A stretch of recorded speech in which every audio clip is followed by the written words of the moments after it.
Hey, welcome back. Excuse the lighting, it is dark outside while I'm driving home today, but I had a good Thanksgiving and hope that you did too. That's not why you're here though. You want to hear about some money stuff, and I don't blame you, because the only thing I could think to share today is kind of my plan, because I am not wealthy by any means. We have a negative net worth. I've told you about our student loans. They are substantial. There is a lot of them, and we have a negative net worth because of that and because of our mortgage. So the only thing I could think that would be useful is to share what my plan is, because every bit of research that I have done so far, creators are saying how they built this wealth that they have now. Well, they started building it when they were not creators, when they were not they were not heads of their household, or they didn't have families. They started in college. And that's not downplaying that at all. I mean, they still did it, and I commend them for it. But I feel like there is not a lot of representation of people who are showing you how to build wealth while you have families, if you have a lot of debt, and how you can get started. So, I just wanted to share what I'm doing with you, what our plan is, and hopefully help you create a plan of your own if you're in a similar situation. I think there is a lot of information out there on the internet and elsewhere that says that you cannot build wealth and should not build wealth while you are in debt. And I think that's wrong, simply because I'm not dogging them either. I simply think it's wrong because the only person who knows when it's the best time to do something for your family, for you, is you. Yes, if you need a plan, those programs are great. But you are 10 times more passionate about a plan that you create yourself than a plan that somebody else has created for you. And I think because of that, the longevity of it is 10 times more likely to happen than if you were to follow somebody else's plans. That's not saying those plans don't work. They totally do. And it may be the fastest way, but if you are not in it for the long haul in some of those cases, then it's not going to work for you. If you can't stay in it, it's just not going to work. So if you're like that kind of person, like I am, we are balancing, two differing personalities, two people that spend and save money in different ways. We are balancing having a life and a family with building wealth, and the right time to do those things for us. And the only people who can say that for us is us. I hope that makes some sense to you. And I just feel like there is a group of people out there who is underrepresented on content creation for wealth. And hopefully it can be that for you. All right, so let me just start with a little backstory, and I've shared a little bit of this in the past. If you want, you can go check out those videos. But basically, we're part of the generation that was screwed in student loans. And I don't mean that in a negative, I do mean it in a negative way. Yes, I'm not saying it wasn't my fault. I didn't know what I was getting into, but I did sign the paperwork for student loans. What I mean is that we were promised to go to work, get a degree, or go to school, get a degree, and then the job that you get will provide your income worth that degree. And that's not what happened for our generation. What we saw in my generation, and I'm 31, but what we saw in my generation was that everybody was going to college, so that if you got a generalized degree, if you had no idea what you were going to college for, which in my case, I had no clue. So if you were sort of uneducated in what you wanted to do and undecided, they were like, oh, go to college anyway. You can choose a major, do what you love, choose an undecided major, an undeclared major. But nobody advises you on the course of things that is a bad plan. And I'm telling you right now, that's a bad plan, because that's what happened to me. And I ended up $66,000 in student loan debt with a average paying job. And if I was to put 100% of my salary towards student loans, it would still take me over a year to pay off my student loan debt. And I think that in itself can say a lot. So here I was out of college. We had gotten married while I was in college. We had even had our first child while I was in college, which was a surprise pregnancy. And we did not make a lot of money. We didn't have high-paying jobs. We barely had low-paying jobs. So my husband was working as line cooks in and out of restaurants. He was picking up, Kohl's service center, like warehouse seasonal jobs and stuff like that at the time. When we had our first kid, he quit school. He was going to culinary school. He quit school to get his first quote-unquote real job as a line cook in a local retirement community restaurant.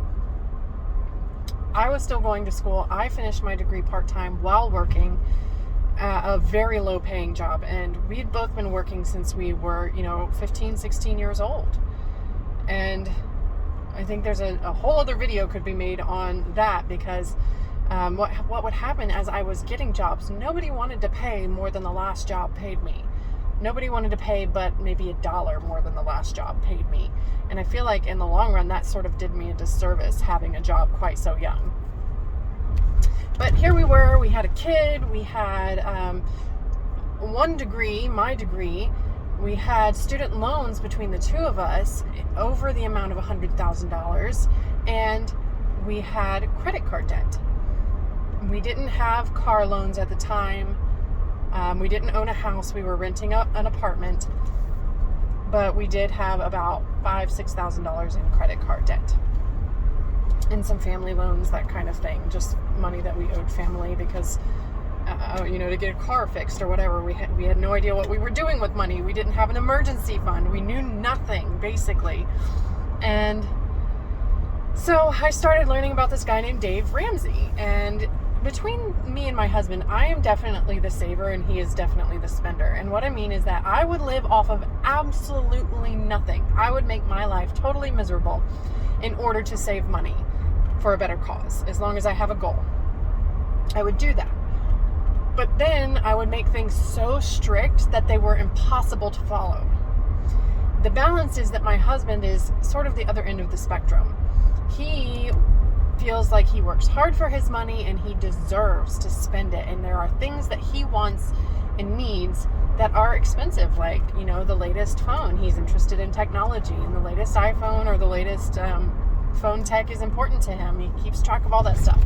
He loves cars, and cars are expensive, and getting into the hobby of fixing cars is expensive. So it's just that, we were two ends of that spectrum. Well, I started learning about Dave Ramsey and the plan, and we sort of made a truce where we would track our money, live on a budget, and just, make sure we budgeted for the things that we wanted versus,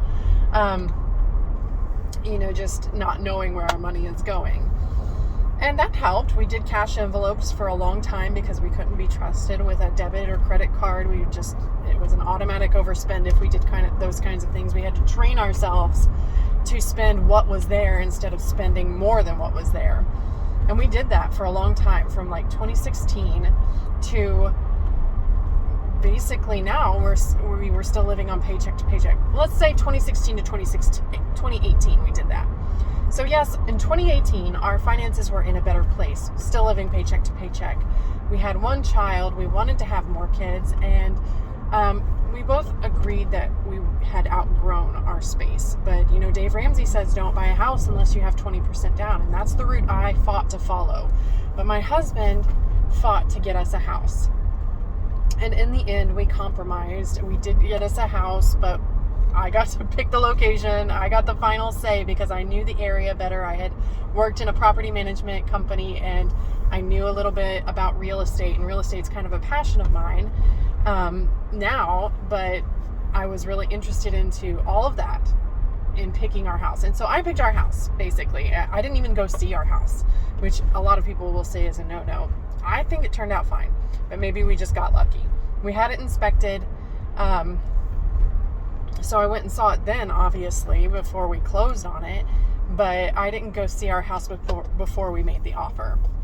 At the time, houses were going fast, and we even, put in an offer before we were fully pre-approved. We were just, like crossing our fingers, hoping and praying that the pre-approval went through. And I feel like I say this a lot in my daily life, is that everything happens when it's supposed to happen. We got that house. So we moved into that house October of 2018. And in hindsight, I am so glad that we did not wait until we had 20% down payment, because looking at our incomes over the last 5 years and our spending habits, we would never have got there. And the way the market has appreciated over the last couple of years, having that house has been beneficial to us in more than one way. The appreciation especially has been beneficial to us. Go check out my video on how we're paying off debt with the cash out refinance in our home.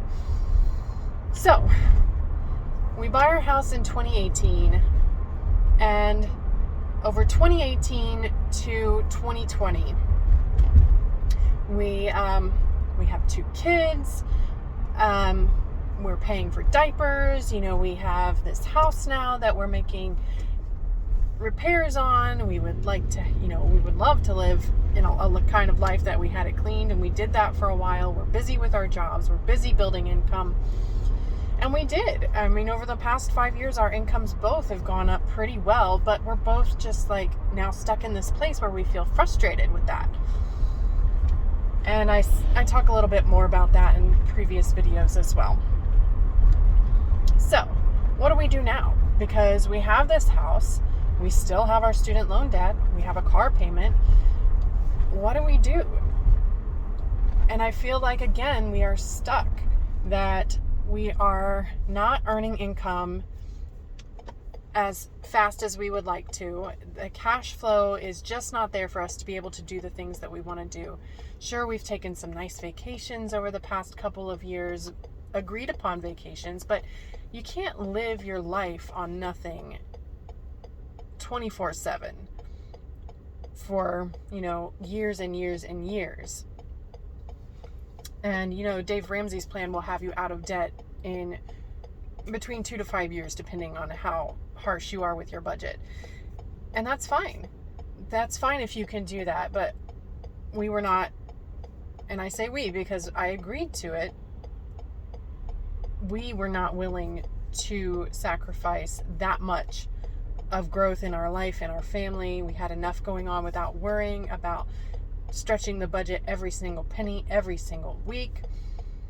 So yeah, that's what we chose to do. And I'm not ashamed of it because it's led us to this point. But now we need a step further.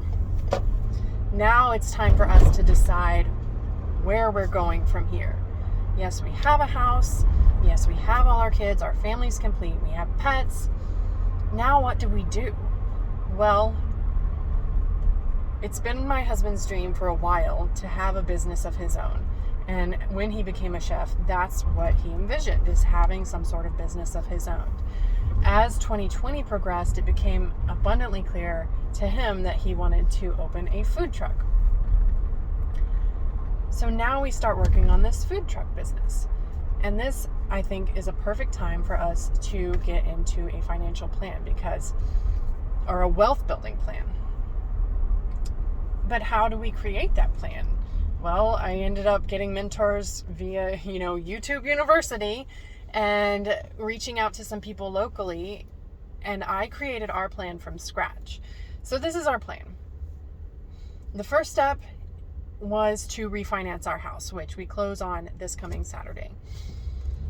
So everything's been approved. We're all set to go, but it was a good time for us to refinance our house. Check out the video on it. I go into a little more detail about how that went down exactly, but all in all, we end up getting a $175,000 mortgage on our house with a lower interest rate, and we ended up with enough cash out to pay off our van. Well, that was just kind of lucky. I sort of just did that on a whim, and they really had to work with the numbers because of my debt to income ratio, but all in all, it turned out that we freed up over $640 in cash flow each month when we get rid of our van payment and lower our mortgage payment with that refinance. Awesome. Now what do we do with that cash flow? Well, the plan is to put it into the business so that we can raise our income. Okay, well, while I'm doing this, I'm getting more and more educated on how to become wealthy, not just live paycheck to paycheck like we're doing. So I look into a method of starting to invest because I thought, if I'd followed Dave Ramsey's plan to a T back then, I might have struggled for 3 years to get out of debt. But here I am paying off a $23,000 car loan in a matter of 4 months because it took me 4 months from the time I started looking at refinancing options to the time I closed the deal. It took me 4 months. So I could have struggled for 3 years and been completely out of debt, but 4 months I can pay off $20,000. That's a lot better rate of return on my time than struggling and pinching every penny for 3 years in my book. I also at this time learned the value of focusing your skills into getting you more income. So this is where we are now in our plan. I plan to acquire every skill that I can in my department, and I'm in the data analyst department of our the insurance company that I work for. I'm not a data analyst, but I am putting every effort into learning the tools that we use and the skills that I need to be that data analyst and get a pay raise. I like the company I'm with. I don't want to move companies. I could move companies if I really wanted to and possibly get an entry-level data analyst job, but right now I like the schedule where I'm at. I like the location where I'm at. I like the benefits where I'm at. So yes, I am choosing to stay with my current job. There are many, many ways to do this. And when you create your own plan, you can figure out what's best for you, but this is what's best for me. My husband is working at his job and in the meantime, learning how to get his business started. And we're working on that together. We're working on getting loan applications in for his startup. We're working on getting a business plan finalized for his startup. We're working on grants and funds that are available through our city to get his startup going, to get his income up. So that's kind of step 2 in the plan. 1 was to free up some cash flow so that we can invest it in the business. 2 is to get our incomes up through education in valuable skills that are valuable to our specific jobs. The next step, so that's where we are now. And that's going to take us a while. So the next step is to get his business off the ground and get his business going so that it earns us income. The step after that is to save as much money as possible. And this could go one of 2 ways. I mean, we could do that for the next year. Depends on how it goes for us. Are we able to penny pinch for an entire year in order to meet that goal? We'll see. We'll see what happens. Over the last couple years, we've had a lot going on. We've had kids, we've had surgeries, we've had Rona. So there's just no telling what the future holds. But right now the plan is to get his business going and start saving every penny that we can for the next little while. And in the meantime, we are looking for our next home. When we get our next home and sell our home, hopefully and speculatively, it will be at a profit, and we will have money to put on our down payment and money to invest. So once we move our house into a home that doesn't need any work, because our current home does, and we just don't want that for us anymore. We're fine living there for now. It's a good house. We can do some home repairs, but we want to move into something that doesn't need as much work as the house we have now. So once we do that, I want to put all of our time and energy into investing and have our investments pay off our debts at that point. So that is our plan. And yes, that is a broad, high-level overview of our plan. I'm a big picture person, so I can see it and I can visualize all of that happening, and that makes me excited. When it comes to details, I need to talk it out with people who are better at details, and that's my husband. So again, we're just well matched in that area. But we are working on that step of our plan. So for me, the key to sticking to a plan is, one, to look at it like every single day and reiterate it every single day, and just maintain consistency, which I really struggle with. I get distracted very easily. And in order to not get distracted very easily, I plan to keep myself busy in raising my income. Because if I am focused on that, I don't have a lot of time to tweak everybody else's plan. Raising my income and increasing, doing some minor home repairs that I'm capable of doing, and learning how to do those well, and increasing my knowledge in the real estate market and the stock market in preparation for investing in those things. So you can see that an important part of my plan is being educated in the things I want to invest in the future. Now, that's all well and good for me, but how do you create your own plan? So the first step, I think, is just identifying where you are. Are you where we were, 5 years ago, and you have low-paying jobs and you have babies and you're not into your careers yet? Are you further along than we are? Do you have a high-level career but maybe have a lot of student loan debt?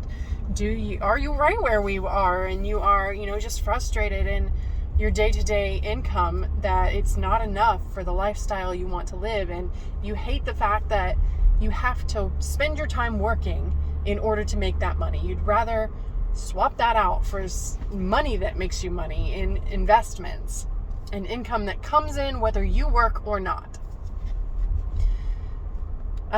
So just identify where you are, first of all. Second of all, identify what is the most important thing to you.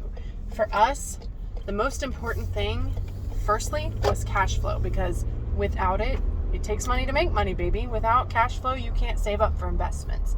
You can't pay off debt without cash flow. You can't do much of anything without cash flow. So if all of your money is tied up every single month, you may need to look at your budget and decide where you can cut some things. Where can you save? Can you get a lower insurance premium? Can you get a lower energy bill? Can you stop spending on certain things that are less important to you and start spending on things that are more important to you, or save that money, save the difference of that? So identify what's important to you and find a way to get that going. The other thing that is important to me is more income, because that increases cash flow. And I explained to you that we're learning and honing our professions and building businesses in order to increase our cash flow. And then I think you need to know about the investments you want to make. You need to know how to get your money to make you money. You need to ultimately swap out your time earning income for income that earns you income. And I think that's where the real mental divide is, because middle and lower class people believe that time is money. The time you spend working is money. Wealthier people, I believe, know that the value that your knowledge gives you in society earns you money that you put back into a market that then earns you money, more money. So, wealthy people don't spend their money on looking wealthy. Wealthy people a lot of times spend their money on assets that give them more money, that then makes them look wealthy, because they're living off of the crumbs that fall from the table. Basically, they're living on the growth that happens on money they've already put in, not the income that they spend hours and hours and a lot of effort working for. So that's just my thoughts for today. I hope that helps you create your own plan to wealth. By all means, get people in your court that know what they're doing. Talk to real estate agents, talk to people who invest, talk to the people around there, and believe that you can do it, because I know if I can do it, then everybody else can. And we're starting our path and sticking to our path. And I know that if I can learn all this for free, then you can too. So I'm about to get home. I'm going to get off here. I hope you all have a good night. Bye-bye.